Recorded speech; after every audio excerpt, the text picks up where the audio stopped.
Very good morning, students of class 6. Today it is our another poem in your textbook in the honeysuckle. Its name is The Kite, and it is written by Harry Benn. Harry Benn. Harry Benn. In this poem, The Kite. In this poem, you will feel how kite fly in the sky.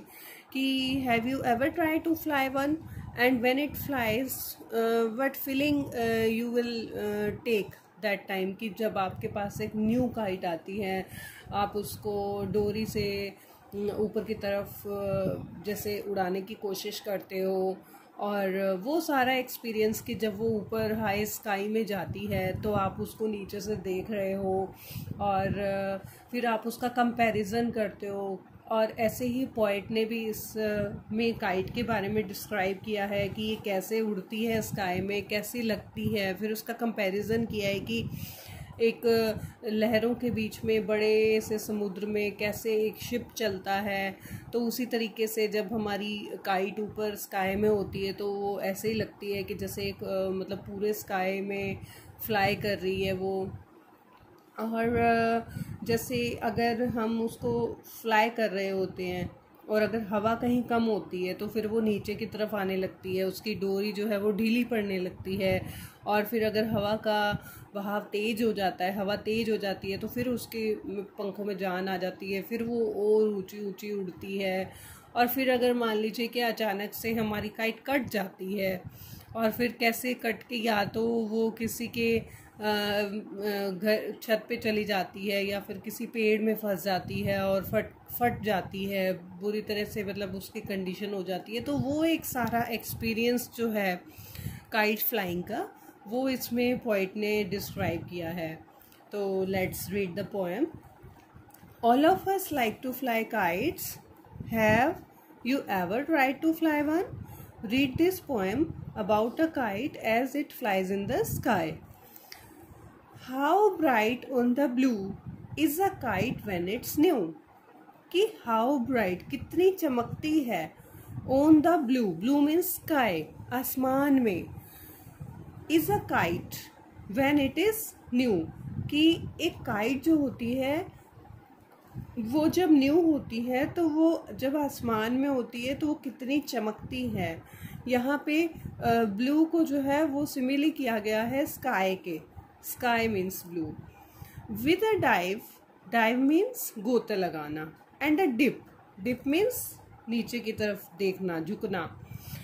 It snaps its tail, snaps होते हैं फरफराती हुई, snaps कि किसी भी चीज़ का एकदम से quickly हो जाना, कि it snap its tail means कि ये कैसे जाती है, गोते लगाते लगाते ऊपर की तरफ जाती है और फरफराती हुई अपनी पूंछ के साथ, और फिर ये ऊपर की तरफ जब जाती है तो ये डिप भी करती है, मतलब झुककर हमें देखती है, ऐसा फील होता है। Then soars like a ship, फिर ये राइज करती जाती है। सोर माने राइज करना, ऊपर ऊपर ऊपर ऊपर जाते रहना। Like a ship with only a sail, मतलब जैसे एक अ सेल होता है, कैनवस होता है ना, जैसे कैनवस पे कपड़ा लगा होता है जिसको हम हिंदी में पाल कहते हैं, तो वो सपोर्ट करता है शिप को चलने में, समुद्र में वो डायरेक्शन देता है। तो ऐसे ही वो कहते हैं कि फिर ना जब स्काई में ऊपर ऊपर ऊपर ऊपर वो उड़ रही है पतंग, तो वो भी जो है ऐसे राइज करती है जैसे कि एक बहुत बड़े समुद्र में एक शिप जाता जा रहा है विद ओनली अ सेल, एक कपड़े की सहायता से, पाल की सहायता से। As over tides, tide means लहरें, जो लहरें होती हैं, ऑफ विंड इट राइज, अब जो हवा की लहरें हैं तेज तेज तेज तेज, वो इसको राइड करने देती हैं आसमान में। क्लाइम्स टू द क्रेस्ट, ऊपर ही ऊपर, ऊपर ही ऊपर, क्रेस्ट मीन्स डीप ऊपर।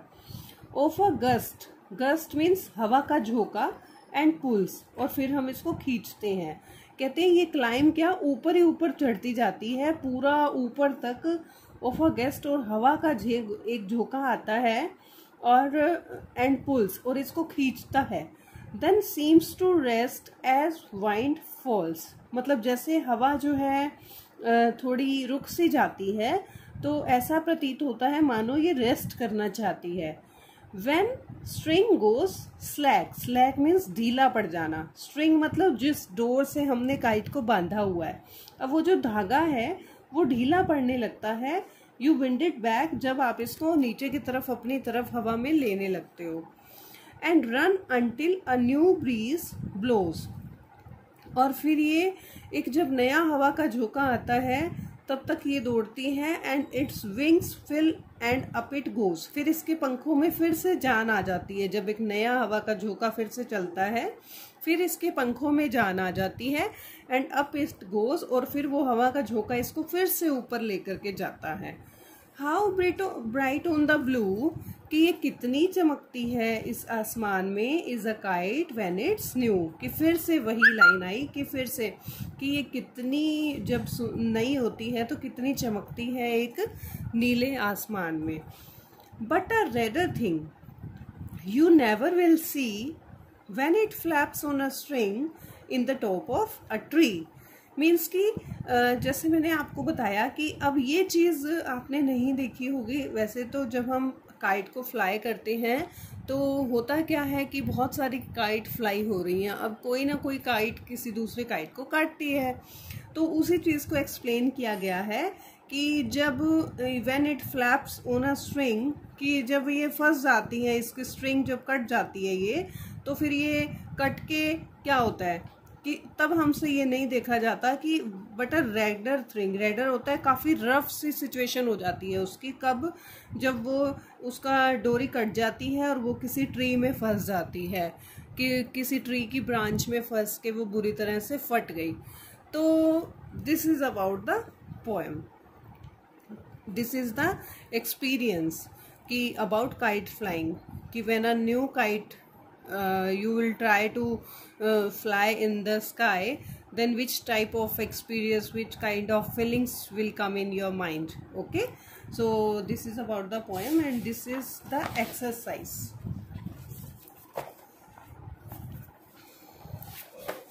This is the exercise. Here it is, working with the poem. कि वर्किंग विद द पोएम में क्या है, list out the action words in the poem.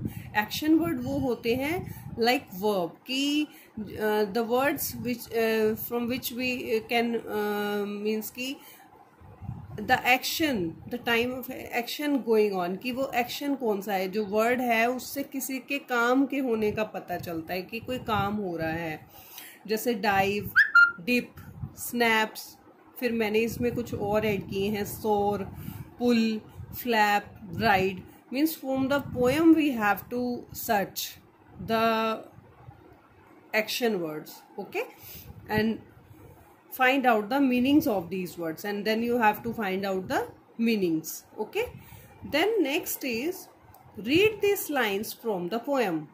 Then soars like a ship with only a sail. कहते हैं कि ये हमने जो 2 लाइन्स पढ़ी थी इसमें है कि the movement of the tails kite is compared to a ship, कि जिस काइट की टेल लगी हुई होती हैं उसका कंपेयर किया गया है एक शिप के साथ, विद सेल। शिप भी वो वाला जिस पर सेल लगा हो, जैसे कपड़ा लगा हो कोई।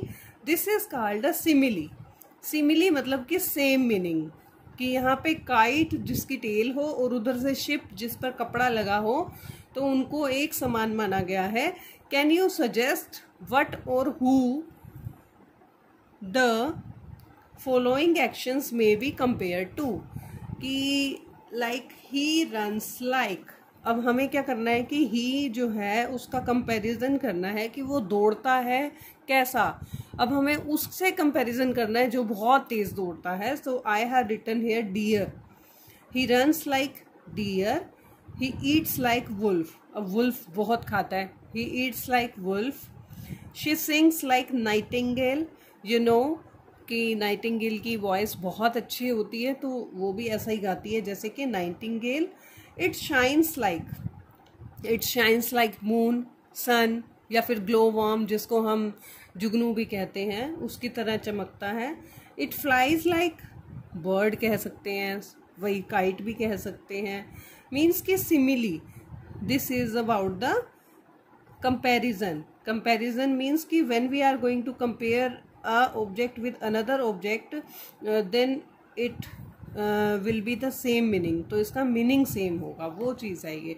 So for today's lecture, that's all. You have to read the poem and try to do the exercise that I am going to give you. Okay, thank you.